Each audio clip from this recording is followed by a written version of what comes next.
Hey everyone, and welcome to a new painting tutorial. Today, we're tackling a Drelkar Demolisher from Shadowspire, a miniature that really inspires me. I'm going to show you how to paint this figure quickly and efficiently, while staying true to the dark and menacing vibe of Shadowspire. And to start off, let's talk about this primer. So, I found a can of black primer for just $2, and honestly, it's perfect. The paint sticks really well, it's fine, and it doesn't run.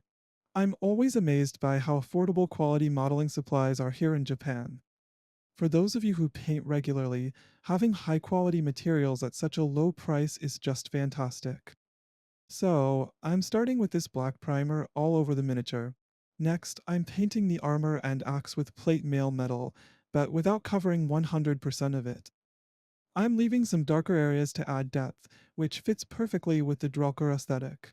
This is an army that really intrigues my nephew. He's been a valuable ally in playtesting game rules for over 10 years, and he loves this faction. So, my goal is to have a full Drelkar army ready for when he comes back to Japan next year.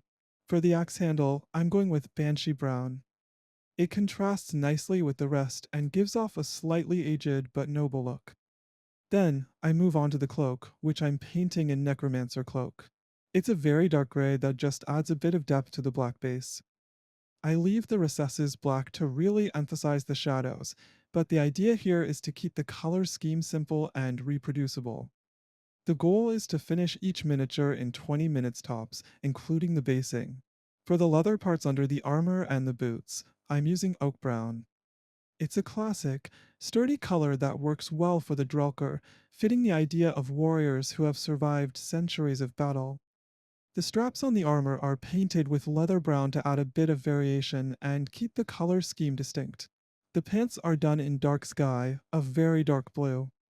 I initially thought about using purple, but in the end, I felt it gave off too much of a sinister, sadistic vibe that didn't match my vision for the Drelkar. I wanted something deeper. The Drelkar are cursed warriors, but they're not just brutes. They have a dark nobility, and this deep blue reflects that. Next, I cover the entire miniature, except for the axe handle, with a dark tone wash to unify everything and enhance that dark, powerful look typical of the Shadowspire army. Finally, I move on to the basing.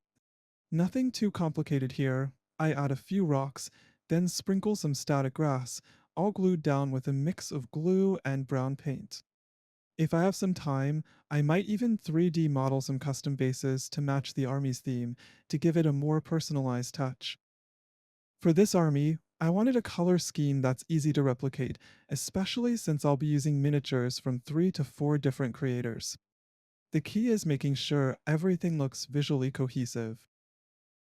That's it. I hope you enjoyed this tutorial.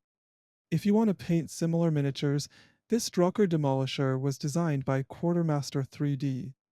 You can purchase the STL files directly from his page. And if you don't have a 3D printer, no worries. You can always go through Proxywars to buy the miniatures already printed and ready to paint. Thanks for watching, grab your brushes, and see you soon.